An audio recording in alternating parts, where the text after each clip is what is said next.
Hi, everyone. Welcome to the fourth episode of the Virtual Coffee Chat series. I have Aubyn with me, and I'm actually very happy to meet her in person. I mean, not in person, but like face to face, actually. Person-ish. Yeah, person-ish. This is what, happens these days. Best of what we get. So initially, I got introduced to Aubyn because of an amazing LinkedIn post that I saw all about product marketing and how she was trying to help out with people who were interested in learning more about product marketing. And so that actually spills the beans about the topic of today's video. It's going to be all about product marketing. And Aubyn, just a little background into why I wanted to talk about this is because a few of the top topics that we talk about with my audience is how to get into marketing, but then how to choose a specialization within marketing, how to find their way and how to find their calling within marketing. Sure. So Aubyn is a senior product marketing manager at G2, which is a company I really love, and also Thank you. love content from G2 and G2 team as well. So I'm really happy to have you here. Thanks for accepting and coming. Of course. All right. So, I don't want to do a lot of talking on the episode because that's what I always do on the channel. So I just want to leave the microphone to you and want to ask you, like, how did you get into product marketing, first of all? Because I remember reading that, that wasn't initially where you started off in marketing, but you kind of ended up there. So I would love to hear that. Yeah. So I honestly didn't even know product marketing was a field for a long time. And so the very beginning of my career, I was working at State Farm as a insurance, I guess not really an agent, but we were just doing I would call it a sales and marketing executive. It was just the full funnel of building all the top of funnel leads, networking out in the field, figuring out how to do some lead gen, having those discovery calls, having those closing calls, and then maintaining those relationships, doing upsells. So just basically all of the marketing, all of the selling all at once. I did that for a long time, longer than I should have probably, but about 7 years through grad school, did all that. And it really gave me a good idea that where I really felt passionate was on the top right, where we're just teeing things up for sales, figuring out how to help the close as opposed to the close and then the relationship management side of it. So that's how I ended up in marketing. But as I moved along, from there, I ended up in a few generalist roles where you're just responsible for that whole funnel. You're responsible for all of the things that happen before the sales. So you're responsible for event marketing. You're responsible for content marketing, email marketing, everything. And some of it felt really good. Some of it, I loved the writing component. I loved the strategy component. I loved, helping my sales team close. But the other part of it that was really challenging for me was some of the event marketing or the data side of it, getting into Google Analytics, doing basically anything that was hyper technical about the job that felt less creative didn't feel appropriate for me. And so as I moved along in my career, I almost found myself inserting myself into the product marketing role unknowingly. So seeing that sales was struggling and saying, well, do you need a one-sheeter? Do you need positioning? Do you need a script for this conversation? What can I do to help you close? And so I just kind of found myself naturally going into that space and shying away from all the other stuff. So my resume kind of became a product marketing resume unknowingly. And then once I started coming across that role more often in the field, and I was just okay, this is the job for me. This is somehow all of the crap that I love in a job description and none of the crap I hate. That's awesome. I like the point that you made there because you did start as a generalist, which is, I think, a great thing to do for most marketers because then you're able to just test out all the areas within marketing and then you just what you like and what you don't like. And I think that's just the best way I can think of. That's also what happened with me as well. Really? Interesting. Thanks. Yeah. So I think the first blog post that I read from you was all about product marketing. You were explaining what product marketing is, and I also want to talk about that here as well, just for anyone who wants more clarity on what the subject is and what a product marketer does. Yeah. So like I was saying, finding myself really trying to set sales up for success was where I was passionate. But the product marketing role itself, while that is your end goal, is very tied to revenue. My success is measured based on deals influenced, opportunities closed, all of that. But the role of product marketing is unique because we act as that that cog, that little middle piece in the middle of all the departments to make sure that we're all communicating and speaking about the product and the company in the same way, an effective way. And so sales, this is a problem that we see all the time, right? Sales is going out and selling something that they think they can sell. They sell a product that they think the company does. They make promises that they shouldn't be making. The product team is like, oh my God, we don't have that. Like now we got to back trail. And if we're going to honor that contract, it's going to take all this time and it throws off, you know, our plan. Like it's a mess. So sales is selling something we don't have. Product might be developing something that customers don't care about or need. And then marketing is talking about everything in a way that's completely disjointed from the customer voice, that's completely disjointed or inaccurate about the actual product functions. And so you've got these three different departments all supposedly doing the same thing or talking about the same thing in very different ways. So the product marketer's role is to come in and sit right in the middle of those three departments, understand the technical capabilities of the product and translate that out into sales and marketing in a way they can understand the market, understand the competitive landscape, understand the industry, understand the personas from marketing, and then bring that back to sales and product. And then also understand the customer voice and what these contracts and what these sales calls sound like. Because if we don't get on those calls every once in a while, if we don't understand what those discovery calls sound like, what those challenges the salespeople are constantly hearing, then we're going to be building a product for ourselves, and that's not going to make us any money. And so the product marketer's job is to really be that translator in the middle of all of it, and then take in all that data from those SMEs, right? Because the marketers know that their piece the best, product knows their piece the best, sales knows their piece the best. These are experts. These are subject matter experts in their respective field. So my job, or any product marketer's job, is to be that sponge, soak it all up, and kind of spew out something that is accurate, compelling, you know, unique, that's going to sit within the industry and stand out, and give everybody, okay, here's messaging that you can say to your customers.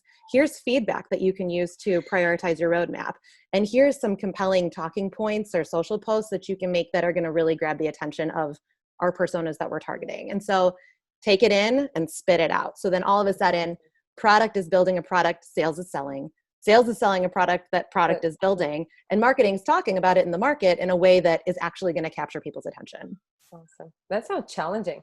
It's not easy. It sounds like you need to be skillful and understanding what is going on with all of those departments. So it's not just enough to be a good marketer, but you also really need to speak the language of the product team and and the sales team as well. So you need to have this like technical aspect, a technical skill set as well, which brings me to my next question, which is actually, what are the skills that are important for a product marketer to have? Sure. I'm glad you asked, because I literally wrote a blog about that on like Tuesday night. So it's fresh on my mind. Fantastic. So to be honest with you, yes, you're interacting with all these different departments, and one would think like, ideally, you've worked in sales, you've worked in product, you've worked in marketing. You can bring your knowledge and expertise from all of those areas. But in my experience and my come up as a product marketer, and frankly, like all of my colleagues, that's not the case. The thing that really brings it all together for me is empathy. So if you can empathize with your product team and hear them out and get on a communication basis where they feel comfortable telling you, sales is sound like something that we don't do, and here's why. It can't function that way, or we don't have the bandwidth, or we don't have the dev strength, or we don't, whatever that is. Being able to have those conversations and build that trust and build that empathy with that team to really understand what they do, why they can do it, and what they can't do, helps build that relationship. And then having empathy for sales. This is, if there's a team that you need to empathize with the most as a product marketer or as a marketer in general, it is your sales team. I know there's always so much tension between those two departments, but your sales team is the reason you have a job. They are selling, they're getting money into the company, the lights are on because of them. And you have to understand that hierarchy. Sales is our customer as marketers internally. And so empathizing with them, they're the ones, do we want to get on those calls and make those cold calls and get yelled at by customers? Absolutely not. I don't want to be in that. Hell no. So to empathize with your salespeople, to understand that their time is monetized, like understanding that those conversations, if they're not set up for success, are incredibly deflating and awkward, and it's just another no. Putting yourself in those shoes will make you such a better product marketer. And then empathizing with your marketing team, because they're supposed to be generating content about a product they don't really understand, toward personas they don't really understand. It's your job to tee them up for success or they're creating content for the sake of it. And all of us who have been content marketers or been in that side of the house, creating content that nobody consumes or that doesn't convert is a waste, and it's art. So to be wasteful about art isn't just like a waste of time and resources and money, but it hurts, like our heart aches. And so empathy is, I mean, it's a soft skill, but I think it's the most important skill to have as a product marketer. The other two hard skills, I think the first one is being a really great writer. I think to be able to communicate, like I said, you have to soak up all that information, technical data, customer voice, competitive intel, all of this stuff needs to come in. It's a research project, essentially, every time you do a launch. And then you need to be able to spit it out in a way that everybody understands, regardless of how knowledgeable your customers or prospects are about your company. They have to get it quickly and right away. You need to be able to explain it in a way that none of your competitors are talking about, right? So you need to not just explain what you do, but make it unique, right? You need to differentiate. And then you also need to explain in a way that's going to convert, that's effective. You're using the language and the words and the tools that and the challenges that your customer, exactly. So if you don't love writing, like love it, I don't know that this field is for you. At least in my experience in the roles I've had as a product marketer, it is writing heavy and not the kind of writing, you know, I get to do a blog every once in a while, but it's not like a lot of the creative writing. It's a lot of that synthesizing. It's creating those messaging documents and those like foundational pieces that steer the rest of the company that will never see the light of day. You'll never get a like, you'll never get a share, you'll never get a comment. True. Nobody's rooting for you. It's just, it's writing because it's the right thing to do. And so I love it. I think the challenge is amazing. It might take me weeks or months to really get a wonderful positioning document or a messaging house, as we call it at G2. When you get there, you've got this foundational piece that every social post can be based on, every email can be based on, every landing page, every one-sheeter, every case study. Anytime you talk about that product, it's like your master document. Exactly. And so to me, that's really fulfilling. But I know for some people that is, they want to do the ebooks, they want to do the long form, they want to put their voice more into it. So that's just, it's neither here nor there, whether, you know, it's not good or bad. If you're not trying to do that kind of writing, I'd bail. And then the third thing is project management. And it's funny, like when I made this post the other day, I got into a pretty good dialogue with somebody who like staunchly disagreed with this because he's not type A at all. But he's a product manager consultant. And so he comes in and does the messaging. He helps synthesize all the data and spit it out into some positioning documentation. So I think as a consultant, you don't necessarily need to have this skill set or be passionate about it, but internally, I am the project manager for every single launch for my my business unit. So I'm in charge of G2 of all integrations and partnerships. Every time we go to market with that is my project. That is like the product person that's involved, I have to assign her what she needs. The salesperson that's involved, I assign her what he needs. Like copywriter, every single person that has to touch this project, I'm making sure that they've got what they need when they need it. Yeah. And then I ride them to make sure they deliver it when they need to. So project management skills, if I did not have that type A like approach, I would burn out every day because I mean, at least a dozen projects I have spinning right now. True. That's a great summary of the skills. Thank you. I love that. And I will also link the blog post that you wrote in the description. So if people want to check it out, they can do that. Fantastic. That was a great summary. All right. The last two questions that I have actually are coming from the audience because I asked them like, you know, what they want to learn about product marketing. And these two were shared. So one is, how do you set your long-term product marketing plan or vision? For like an individual launch, like for a project? I guess that was what. Or from a career standpoint? You know what? I think it will be more valuable to talk about it from a career standpoint. Okay. So, well, here's what I'll say. I think when I first got into marketing, I was like, I want to be a CMO. I want to run this boat. I'm career driven. I'm focused. I want the money. I want the accolades. I want the title. And then I got into a role where I had like 4 direct reports, I think. And I had to, there was 2 things going on there that I realized quickly were not for me. One, I had to relinquish control over a lot of the creation of stuff. A lot of the creative was no longer in my hands. I became an editor instead of a creator. And these writers were fantastic. I loved the work they were doing. It was nothing against them. They were probably better writers than I was. But to not be able to do it Have made the it was control. really challenging for me. Yes. And it wasn't even like, you know, I was editing pieces and I was like, you said this better than I could. Fantastic. But there was a part of my soul that felt like it was missing because I was no longer doing the creative. I was guiding it. And so for me, that was, okay, maybe this isn't for me.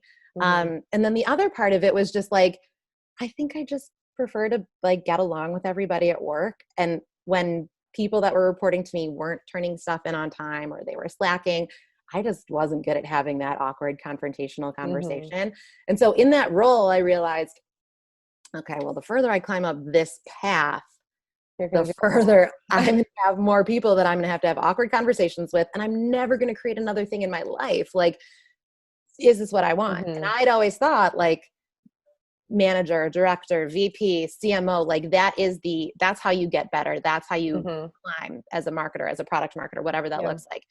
When I realized that I didn't want to have that responsibility and that I felt better as an individual contributor, for me, my career path is, I guess, climbing as an individual contributor. At this time in my life, like I'm managing babies, I'm managing a household, I manage a band on the weekends. Like it's a lot. I'm good.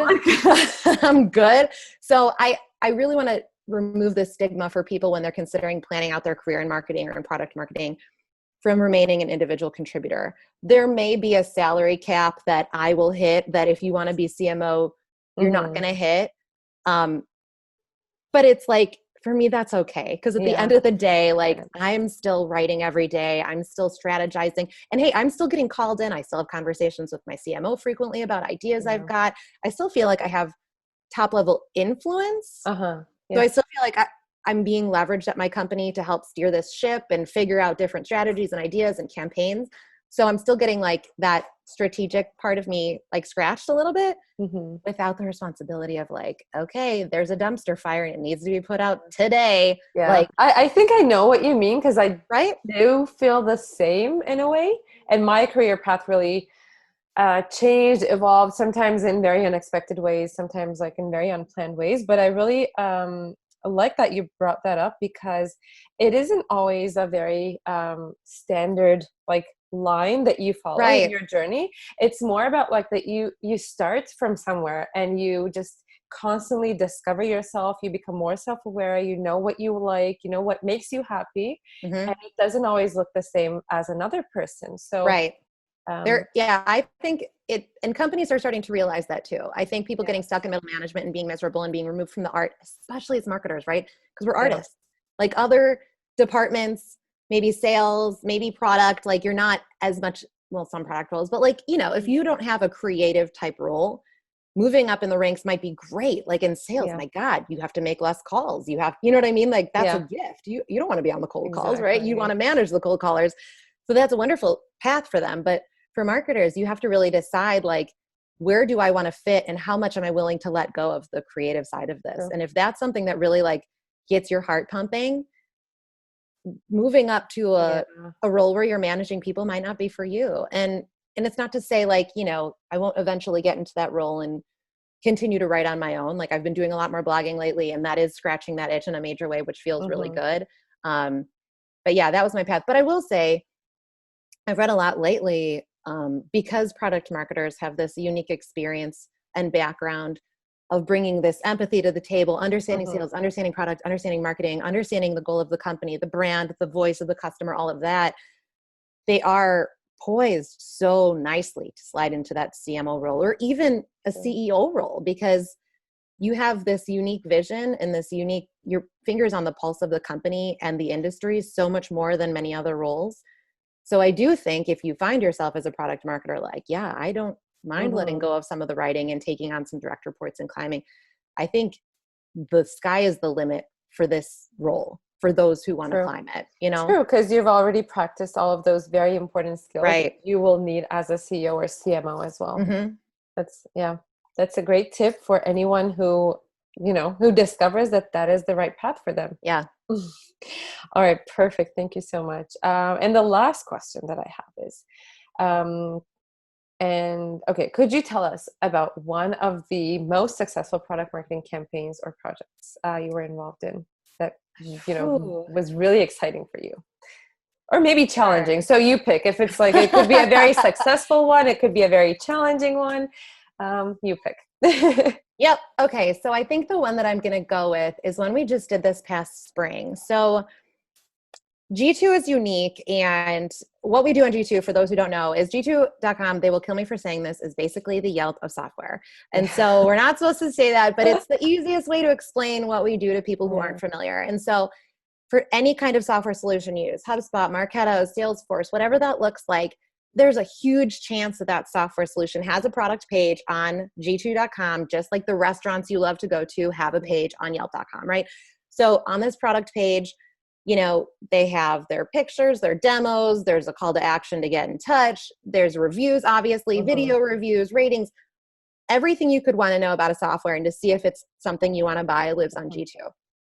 And so obviously this past spring has been really challenging for a lot of software companies because people are cutting budgets. We're in the middle of this global recession. Everybody's working from home. There's all these crazy things that we didn't anticipate that are happening to the industry.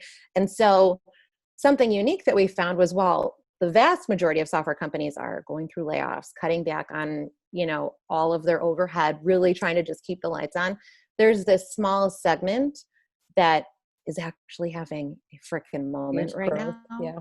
And probably in a way that they didn't see coming. And so we started looking back. We have these things on G2 called categories, which is pretty self-explanatory. There's marketing automation categories, there's CRM categories, there's video conferencing categories. So we started looking at our traffic and seeing like, holy crap, like virtual classroom category before got 200 views a month or searches a month. Now they're getting 400,000. Right? Because all of a sudden, like every single school in America has to teach virtually. And so this was a really cool campaign. It was like kind of outside, like I said, usually I own strategic partnerships and integrations. This was not that, but it was an opportunity to start advertising and marketing our products in a way that was very different for these companies. Because one, these companies, there's 200 people coming to G2.com a month for a virtual classroom. Virtual classroom solutions don't have a product page on G2. They don't care. They're like, what am I going to gain from those 200 people? I'm going to work on my own website. We sell it, live events, this, that. So we started targeting these companies, and it was by far the most like narrow target we've ever done. We were so prescriptive. We were so specific about the companies we were targeting. I've never put so much time and effort into building very curated messaging, very curated CTAs, like booking time with our research analysts to talk through what G2 does for your category and what the competition looks like. We did so much to create this campaign that was hyper curated. I've never worked so hard on a campaign that was sent to so few people. It was like crazy. Because normally it's like, hey, everybody, this is what we do. Take it or leave it. We're not paying per email, But this was very small segment. And we did not get nearly as many leads and form fills that we normally would. But what we did get was 100% conversion of those. I was going to say that you probably put in that time because you were expecting a very high conversion rate. Yep, exactly. And so it was just like, we got millions of dollars influences on like leads, barely any leads. Every single lead became a customer. And it was like something like my boss and I were like, well, do we put that on our resume? Like we ran a campaign that had 100% close rate for every single lead. Wow. Like that was a cool one this past spring. And companies like G2, it's like being in this role gives you that perspective to understand what sales is going through, to understand what products going through, marketing, all that. So then we can have that like higher level perspective and strategy and like take a step back and figure out how we should repackage our product, how we should repackage our value prop, how we should repackage scripts for sales to approach a new segment that we've never talked to before. So I think even though that was outside of my normal work, it was a really cool project to work on. And, we're shipping. Yeah, absolutely. It also sounds like you're, at G2 because, because of your role and because of how the company is positioned, like what G2 is doing, you're also able to kind of keep the pulse of many different industries. It's so true. Yeah. Which sounds very interesting to me. Yeah, no, it's super Awesome. duper interesting. And for those wondering, we do sell that data. So, Ooh, and awesome. which is another segment that's super duper cool that we work on is we work with a lot of VCs, a lot of investors Mm-hmm. who are interested in that very thing, whether it's to monitor their, their current portfolio of Yeah. businesses that they manage to see how they're doing, how they're trending, how their ratings are going, if they're Yeah. moving up on the grid or down on the grid, that kind of thing. And then who to invest in, right? Like, my goodness, how many VCs were able to capitalize during this time on these companies that were probably 50-person startups. And then all of a sudden they're selling their solution like hotcakes because everybody's remote or because, whatever new solution, they are now in high demand. So these VCs have that data before, Gartner or Mm-hmm. Before Forrester, everyone that else. information a year later in hindsight. It's like, it's pretty cool data to have our Mm-hmm. finger on the pulse of and to be able to monitor the industry super closely. Awesome. Yeah, that's very interesting. I was actually enjoying quite a lot to follow the content that you were initially, I mean, G2 was initially creating when the pandemic hit, and all of a sudden there was some content about how the virtual collaboration tool category was seeing a huge Yep. traffic and like all of that change, and it was very interesting. So yeah, anyone who was interested in kind of learning more about that, they can follow G2 and the G2 team as well, because Yeah. I believe, I mean, I don't know if that's a strategy for the marketing team, but everyone that I follow on from G2 on LinkedIn is creating their own content, and it's also like, it's very interesting to follow And along. like, I'm on the brand and buzz team. At no point have we ever had a brand campaign that was like, hey, everybody create your own content. I honestly just think like this is by far in a way the best, no offense to my former colleagues and companies, like the best company I've ever worked for, in that they really do staff people who are incredibly passionate, incredibly Mhm. smart. Just like, we're in this as artists, especially on the marketing team, and all work together so collaboratively. It doesn't surprise me that everyone you follow from G2 creates a lot of Mhm. content. That's just kind of the vibe. We're always kind of pushing each other. But yeah, follow us. We'd love it. Yes, yeah. I will put some links in the description so that people can find the company, your page, your blog posts, etc., which were really interesting to read as well. Thank you. Um, all right, that's all from me. I don't want to keep you too long. Thank you so much. That was Of very course. interesting. Like there was a lot of information for me as well that was new, and I'm sure there will be a lot of key takeaways for people who are interested in product marketing. Thanks so much for that. Of course. Thanks for having me. All right, thank you, and I will see you later. Awesome. Hopefully on LinkedIn. Thanks. Bye bye. Perfect. See ya. Thanks so much for watching, sticking till the end, and I hope you had your pen and paper to take notes of all of that amazing information that Aubyn just shared with us.